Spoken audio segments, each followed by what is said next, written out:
Haute vérité, créé en l'image de Dieu, appelé à glorifier Dieu. Qu'est-ce qu'un être humain? Un être humain, c'est être en l'image de Dieu. Être en l'image de Dieu signifie être en relation avec Dieu et avec la création. Donc on a vu avant, être créé en l'image de Dieu implique qu'on est en relation avec le Créateur et la création. Ça veut dire qu'on connaît Dieu et qu'on est connu de lui, qu'on représente Dieu dans le monde. Donc être en l'image de Dieu égale être en relation avec Dieu. Et c'est une relation harmonieuse, parfaite, celle d'Adam et Ève avant la chute. Adam et Ève naturellement obéissaient, aimaient, faisaient confiance à Dieu, et Dieu était dans une relation d'approbation, d'amour et de bénédiction avec eux. Maintenant, la question qu'on se pose, parce que notre situation c'est après la chute, l'image de Dieu est le non-chrétien. Est-ce que le non-chrétien est encore en l'image de Dieu? Souvent, on dit que le péché nous sépare de Dieu, comme dans l'image ci-dessous. Donc on dit, on est créé en l'image de Dieu, mais à cause du péché, maintenant on est séparé de Dieu, on n'est plus en relation avec Dieu.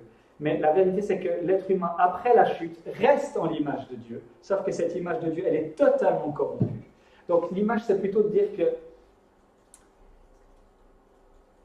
l'être humain, je me suis trompé, l'être humain, il est toujours en relation avec Dieu.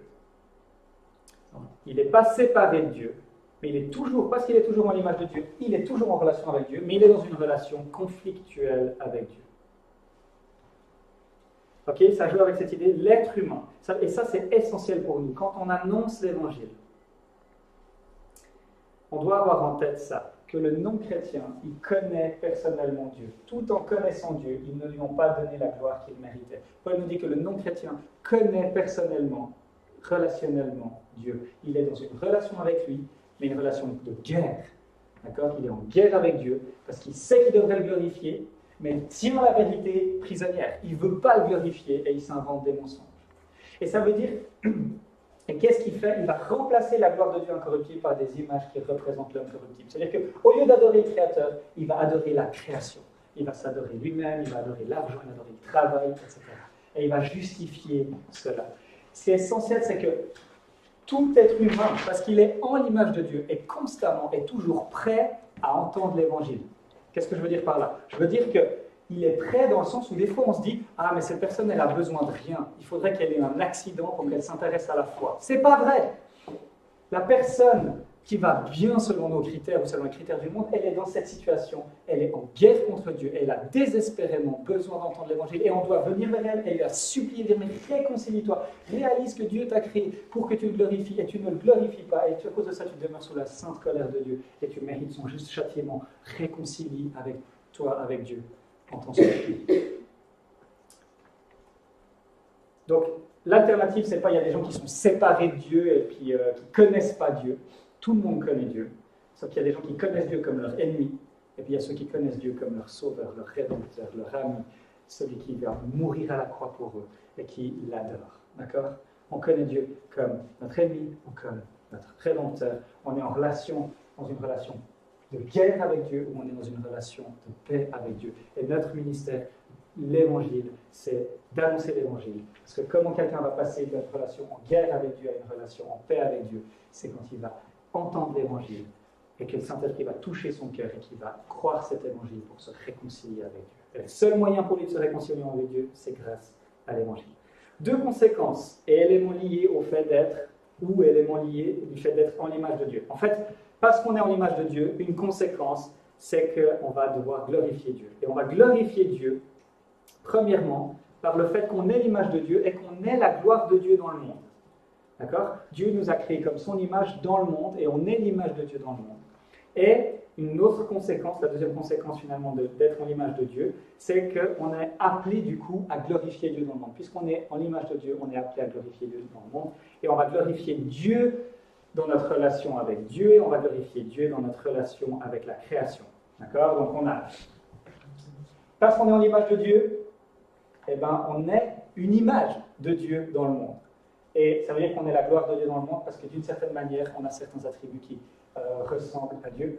Et parce qu'on est en l'image de Dieu, la conséquence, c'est qu'on est appelé à glorifier Dieu parce que Dieu nous a créés pour sa gloire et on glorifie dans notre relation à lui, en aimant Dieu, en adorant Dieu, en étant humble, et on glorifie dans notre relation à la création, en aimant notre prochain, en représentant Dieu, en travaillant.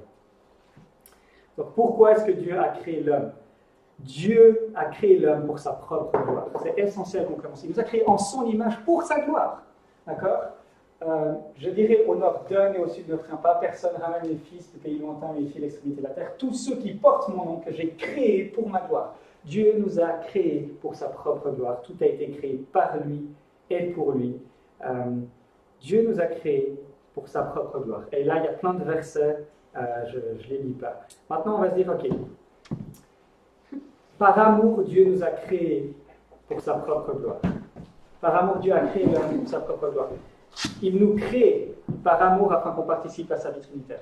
On peut se dire, ah mais Dieu c'est un peu égoïste qui nous crée pour sa propre gloire. En fait, Dieu ne serait pas aimant envers nous s'il ne nous créait pas pour sa propre gloire. Parce que ce qu'il y a de plus magnifique et de plus merveilleux dans l'univers, c'est Dieu. Donc si Dieu nous crée pour un autre but que sa propre gloire, il ne nous aimerait pas vraiment. Parce que Dieu nous aime tellement, il nous a créés pour qu'on puisse participer à la joie de la vie trinitaire. Et quand on dit qu'on est appelé à glorifier Dieu, c'est qu'on est appelé à contempler sa gloire et à nous réjouir dans la contemplation de la gloire de Dieu. Que Dieu nous crée pour sa gloire est la chose la plus aimante qu'il puisse faire. Et il y a un élément assez incroyable, c'est que Dieu nous a créés pour sa propre gloire.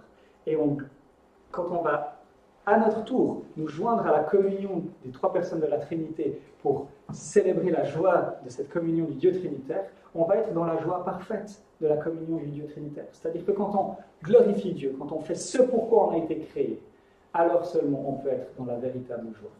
C'est-à-dire que notre désir d'être heureux, Dieu nous a créés pour être heureux en faisant ce pourquoi on a été créé. Et il y a un lien entre la gloire de Dieu. Dieu est pleinement glorifié dans nos vies quand on est totalement satisfait en lui. Et si le but de notre existence, c'est de trouver notre joie en lui, ça veut dire qu'on peut être dans la pauvreté, dans la maladie, dans la souffrance, dans la persécution, et quand même être dans la joie, parce que la source de notre joie se trouve en lui. Et il nous a créés pour qu'on expérimente cette joie qui se trouve uniquement en lui.